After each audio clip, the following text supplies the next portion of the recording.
She wasn't born into this life, but she was dragged into it. A foreign girl, taken from Egypt, carried across the border as property, and handed over to Sarai, wife of Abram. They called her Hagar, but no one ever asked her name. She was just the servant.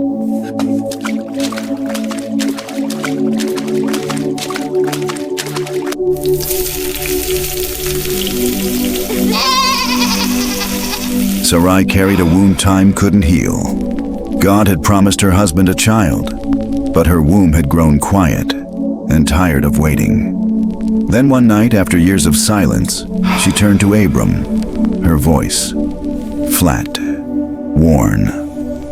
"The Lord has kept me from bearing children," she said. Then came the words no woman should ever have to speak. "Sleep with my servant. Maybe I can build a family through her."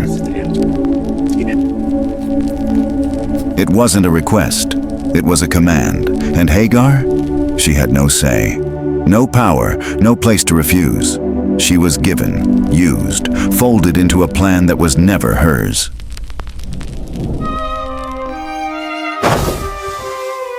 Days passed. Then, something changed. She was pregnant, carrying Abram's child, the very heir Sarai had cried for. And for the first time, Hagar felt something unfamiliar. Significance. She had done what Sarai could not. She was no longer just a servant. She was the mother of a promise. But confidence has a cost, and pride, when mixed with pain, becomes poison. When Hagar knew she was pregnant, she began to despise her mistress. The air in the camp turned cold. Sarai's eyes turned sharp, and under every smile was a snare. Then Sarai, with fury in her voice, turned to Abram and cried, "This is your fault. I gave you my servant, and now she mocks me." But Abram, unwilling to take sides, replied quietly, "She's your servant. Do with her as you please." And that was permission. Sarai unleashed her wrath. She gave Hagar more chores than hours. She lashed her with words like knives. She turned every glance into a judgment, every task into torment. Hagar, who once walked with quiet pride, now wept in corners. She had given them life, and now they were draining hers. As the day went by, she grew more frustrated, greatly betrayed by the same people she trusted.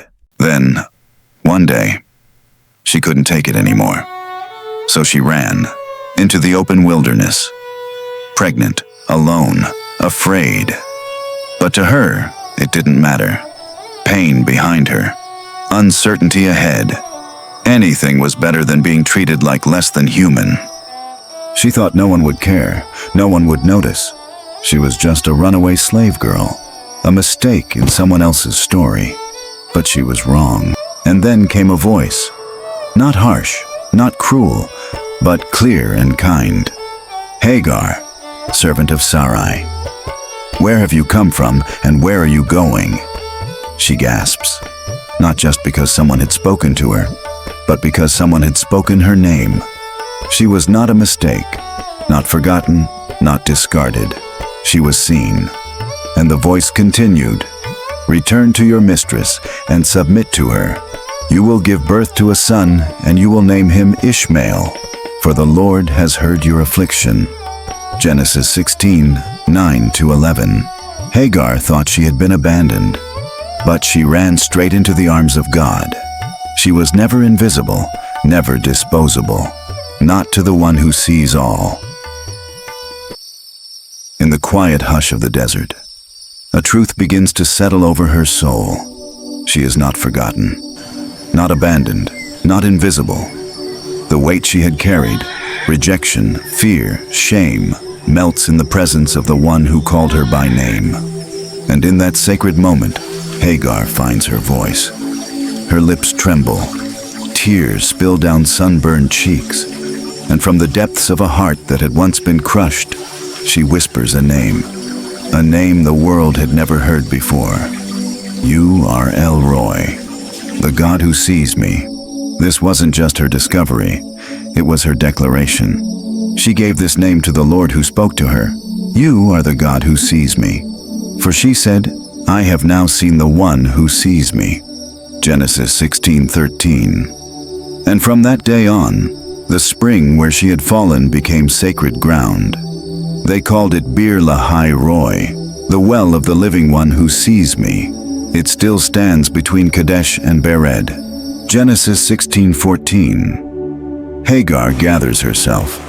She rises, not with fear, but with the steady strength of a woman who has been seen by heaven. She does not return the same way she left.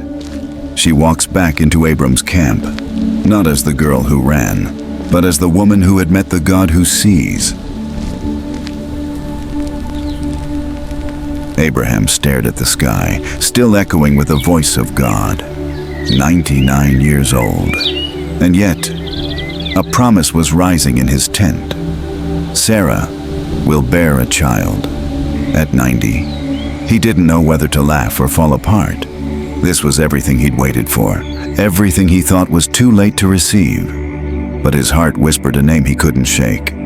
Ishmael, his firstborn, his boy. If only Ishmael might live under your blessing. He prayed it with trembling hands, because deep down, he already knew.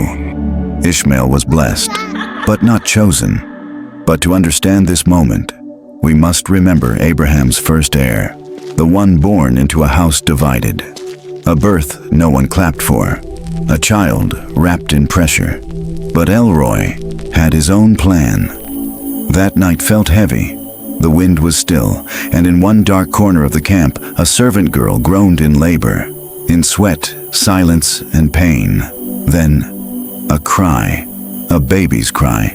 Hagar looked into the face of her son, and for a moment, every harsh word, every lonely step through the wilderness, felt worth it. Abram came. He took the child into his arms, and with a steady voice, he gave him a name that echoed heaven's mercy. Ishmael. God hears. A name that remembered the desert. A name that proved she had not been forgotten. For 13 years, Ishmael ran through Abraham's camp like any son would. He learned the wind, learned the bow, learned his father's voice. He was strong, unapologetically wild, a son of the desert, the first to carry Abram's legacy in his veins.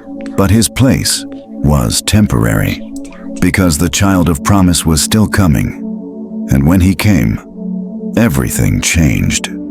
Sarah gave birth to Isaac, and though joy filled the tents, a quiet storm began to brew. One day, during a feast to celebrate Isaac's weaning, Sarah saw it. A moment, a laugh, a glance from Ishmael that pierced her like a blade.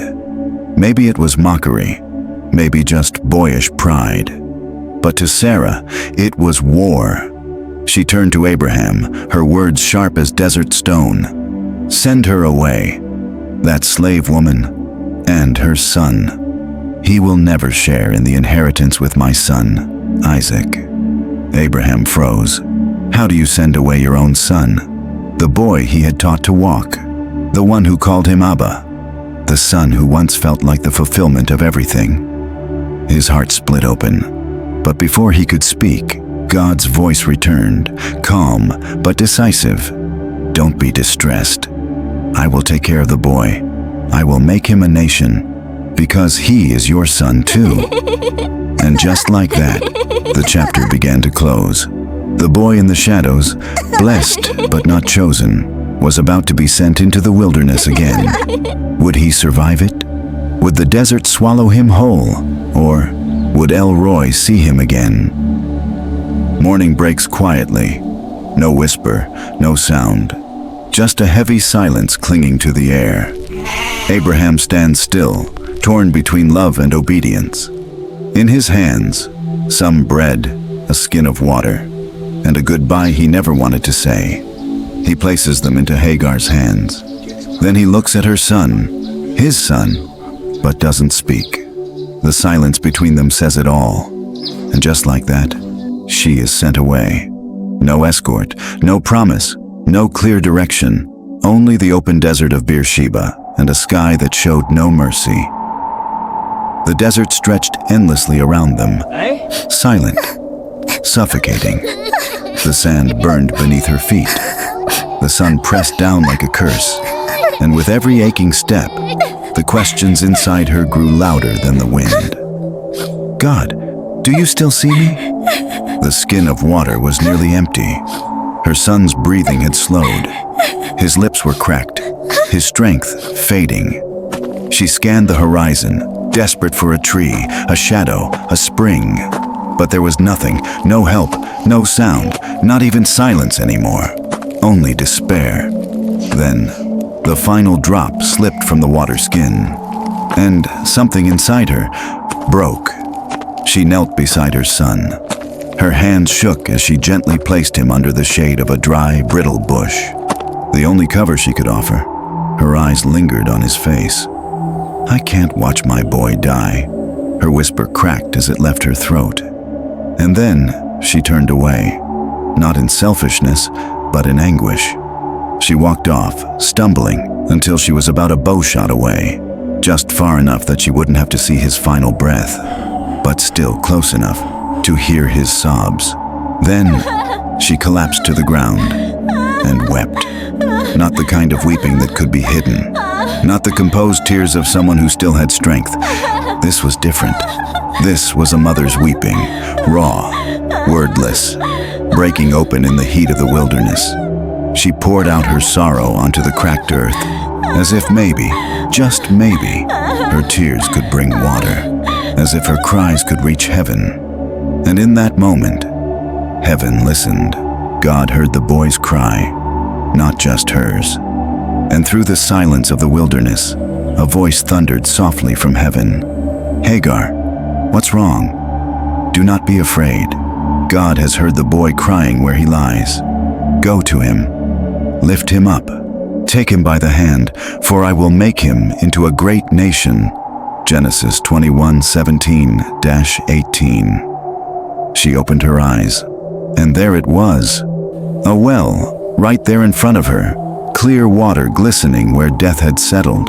A miracle in the dust. The same God who once saw her by a spring in the wilderness was now seeing her again.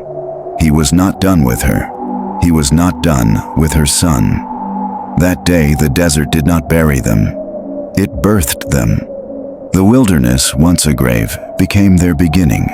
A place of survival, a place of purpose, a place where heaven proved it still listens. But survival didn't come easily. Ishmael did not grow up with golden robes or royal tents. He grew up with sunburned skin and calloused hands. He learned to endure, to pull strength from the silence, to launch arrows like prayers into the open sky. He became an archer, a son of the wild, a son of the desert. Genesis 21:20. And when he came of age, Hagar found him a wife. From Egypt, from the very land she once fled. Her past became part of his future. A new chapter began, and from that chapter came 12. 12 sons, 12 rulers, 12 tribes that would stretch across the land. His name, Ishmael, God hears, echoed through every one of them. Nebaioth, Kedar, Adbel, Mibsam, Mishma, Duma, Massa, Hadad, Tema, Jetur, Naphish, and Kedemah. Genesis 25:13-15. His legacy took root. He lived 137 years, and when his time came, he breathed his last, and was gathered to his people. Genesis 25:17. His descendants spread from Havilah to Shur, east of Egypt, toward Ashur, strong, free, untamed. Genesis 25:18. But what of Hagar? The Bible never tells us where she died or where she was buried, because that's not what mattered most. What mattered is that she was seen, that she was heard, that God etched her name into the eternal story. The same God who split seas for nations stooped low to comfort a runaway woman in the dust. The wilderness did not erase her. It raised her, and the servant no one remembered became the mother of people the world could not ignore. Her story didn't end in exile. It ended in purpose. Because with El Roy, the unseen are never forgotten. Now, let me ask you, Have you ever felt unseen? Like you're just existing, passed over, forgotten? Have you ever been betrayed by the very people you thought would love and protect you? Have you ever prayed hard with everything in you and still felt like heaven stayed silent? Have you ever carried something so heavy it almost broke you and no one came to help? If that's you today, I came to remind you of this. The God who sits on the throne, El Roy. He sees you. He sees your tears when no one else does. He hears the cries you don't even say out loud.